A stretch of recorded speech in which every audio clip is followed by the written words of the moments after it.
Absolutely. And Caleb, like onto your point a little bit more about like subscribers, I think it was on Twitter recently. The Tucker Carlson Network Twitter account posted some infographic that was like, wow, look at us. We have like 60 million views or whatever the number was. And it's like, okay, that doesn't sound right, because I think some of his videos on YouTube do get a lot of views. But like, where are the other views coming from? And like, if you look in the infographic, they're talking about Twitter, like clip views. Oh, Twitter too. Impressions? Yeah, like Twitter impressions. Like, that's not quite a view on Twitter. Like, I don't know about you guys, but if you've ever posted a video ever on Twitter and look at the analytics for it, like 90% of the people who watch a video click off after the first 2 seconds. I wouldn't really count that as a view of the Tucker Carlson Network show experience, and they seem to. So it is sort of this like overinflation, this overvaluation of themselves, to like, I think, to launder a lot of opinions and thoughts. Yeah, they're gonna have the same harsh awakening at some point that almost all print and media did, with the illusion that social media is boosting traffic as much as it is. It's illusory and fake. The difference is those people like Tucker have tons and tons of money behind them. Yeah. So I don't think they care. No, whereas like a struggling media outlet that gets tricked by Facebook video views or whatever, like that could really sink them. They could go out of business because of that. But Tucker, who cares? Someone else will just write him a check. Some other weird sleep syrup. No, they have. I mean, that's the benefit of the right wing sphere, is that they sort of do have, if they know the right people, if they have the right connections, if they've made the right deals, they sort of have an unlimited fountain to do whatever they want with of money, and you can see that. I don't know if you guys, I've been sort of obsessed with this new Washington Post like center right leaning podcast that they've started. Dude. It's I've called not heard of this. It's like fairly new. The last like month. It's called I've had. I think it's called or it's like some quippy fucking. I'm obsessed with it. I can't even remember the fucking name.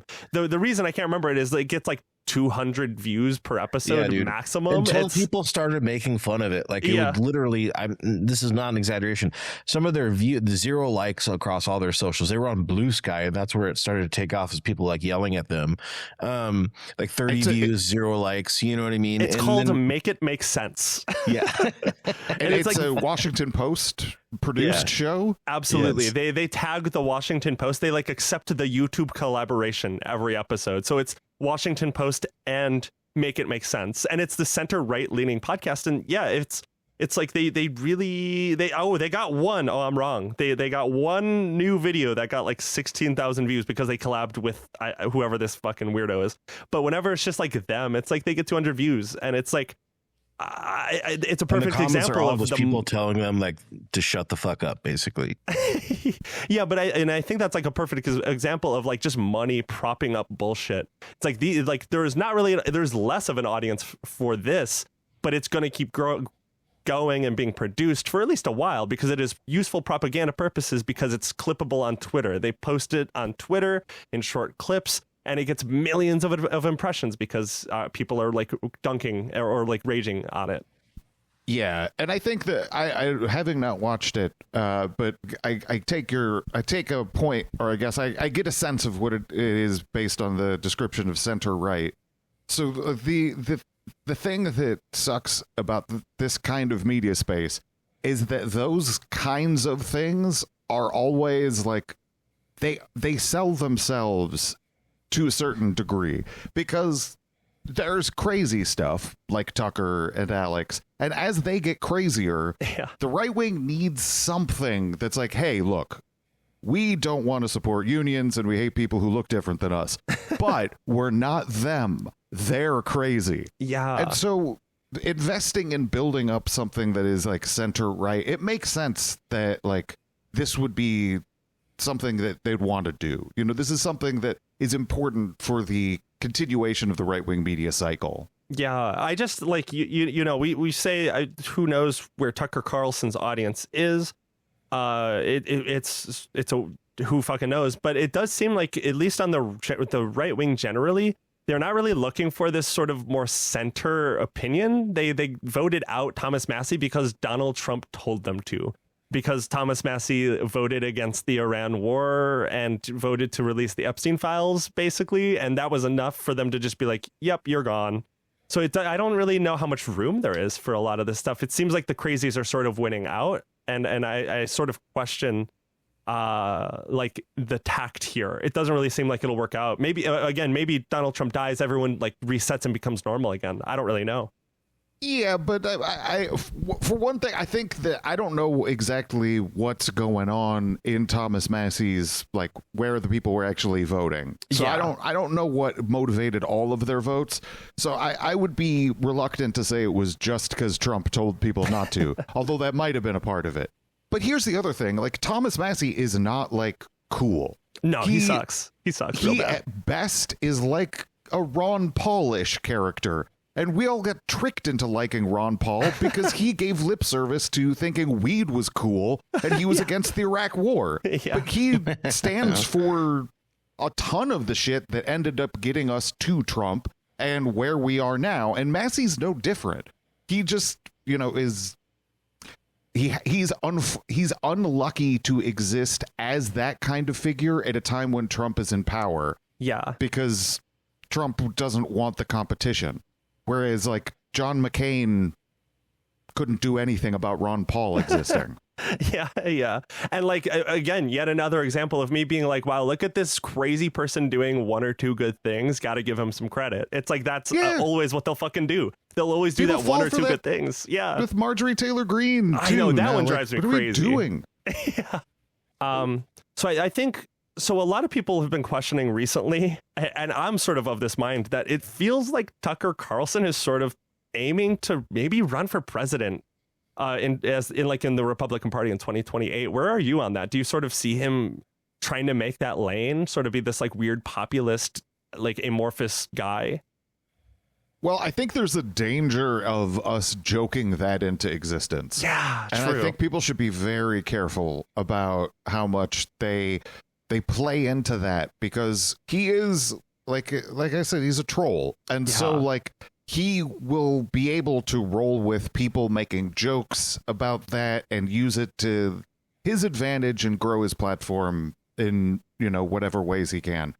But beyond that, I think he'd be, if he's not thinking about it, sort of, he's an idiot. Like he could win probably. These days, like I don't know, like I think that most people are so disaffected with electoralism, and a lot of it comes down to an emotionality, especially in the the Trump audience, and Tucker can tap into that in a way that, like, he said Trump was their daddy and he was coming home and he was going to spank the unruly child, and people cheered. It was one of the most embarrassing things anybody has ever said at a rally. These people want daddy. Yeah. And like that didn't tarnish him. He said that he got attacked by a demon in the night, and like people are still like nodding along and being like, yes, you are a respectable public personality we should take seriously. Like, if he's not thinking, like, I think if he's not thinking that he can trick people into voting for him, then he doesn't want to do that. Yeah, because it especially seems like JD Vance sort of was like the guy at first. But it feels like he is sort of falling from grace. I don't know if you saw that story. I don't even know if it was true. It sort of came out of nowhere. I didn't really see sourcing on it, but there was like talk about JD Vance potentially stepping aside in 2028. I don't know if you saw that. I did see that. Yeah. But it feels like there's sort of this, and I think JD Vance was always going to sort of be the, like, if he ran for president after Trump, he would sort of be the populist right-leaning guy, because that's always sort of been his angle. Again, I do not trust a word of it, especially given the Iran war and all of the different bullshit that they've done under this administration. But it feels like there is sort of this open acknowledgement that there is someone eventually going to try to fill that lane in a future Republican primary. Yeah. Well, here's what I think. I think that, like, we're past the looking glass in terms of me being able to predict anything. So like, yeah, no predictions. If Trump wants to be the president again, maybe that'll happen. Who knows? Yeah. But if that's not the case, then the election in 2028 will be litigated as an anti-election. In terms of like whoever's running for the Republican side, they're not going to be like, I'm great and I'll make your life better. They're going to be like, Gavin Newsom's a demon. You know, like that's going to be their platform in 2028. And so with Vance, the risk is that the actual base would be against him. And so like there would be a grassroots or whatever kind of enough of people like Tucker or Alex, not Alex, he doesn't care, but like enough people who are like, no, I'm not going to demonize the Democrats. I'm also going to demonize you because you suck. And I think a lot of the people who are in Trump's administration now are going to have the difficulty of being like, I know I suck, but these people suck more. Newsom sucks more. I think they're not going to be able to distract people as easily with that, and so I think they'll want to avoid that. And Tucker could avoid that. He would be someone who would be clean of a lot of the stink of this administration. Yeah, I sadly have to agree. He'll probably try to do that, at least if he does move towards that way. I just find it so odd because he also spoke at Charlie Kirk's funeral, if I remember correctly. Like he is like moving speech. Yeah, I am not. It's been a while since I watched it. I watched it like that day. I don't entirely remember the composition of it, but it was sort of like the Jack Posobiec sort of very like, ooh, like this is really kind of reactionary, like scary rhetoric being levied out right now. I think he may have talked about how the Jews killed Jesus in the Charlie Kirk memorial speech. It's like he's fucking crazy. How does he have the reputation as being like a normal dude? Like he is clearly fucking hopped up on super far right reactionary like nonsense. And I don't know. I hope people see through that. I really do. I think so much of it has to boil down to like he knows that a lot of people know he's lying and it doesn't matter. Like I think he's one of the few figures who is truly free of like shame or any kind of introspection. And I think that probably it was a trial by fire that like he was, I don't know, how old was he? Late 20s? Wearing a bow tie on TV, getting dunked on. Yeah, and like I think the fact that he survived that and was still rich and famous and people would take him seriously, he has to know that like it doesn't matter. I can do anything. Yeah, I mean, we also just like live in that era where like reality doesn't matter too much. You'll see things happening in front of you. You'll be like, wow, the Strait of Hormuz is closed. And then everyone in like the right wing media sphere, like the traditional like establishment media, will be like, and it's going to be open tomorrow. All right, we'll come back tomorrow. And it's like, wait, the strait is still closed. There's not been a deal. And they're like, well, it might be open, like Trump is saying. And it's like nothing like we're in a post-truth era, like at least currently with like the way that the far right operates, especially in government. They just sort of say shit. People just believe it. It's sort of horrifying that you can just make up reality now. Hey everybody, this is Caleb. This has been a preview of a premium episode. You can find the rest of it at our Patreon. That is patreon.com/killthecomputer. Thank you so much for listening. We'll see you next time. Bye.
the computer.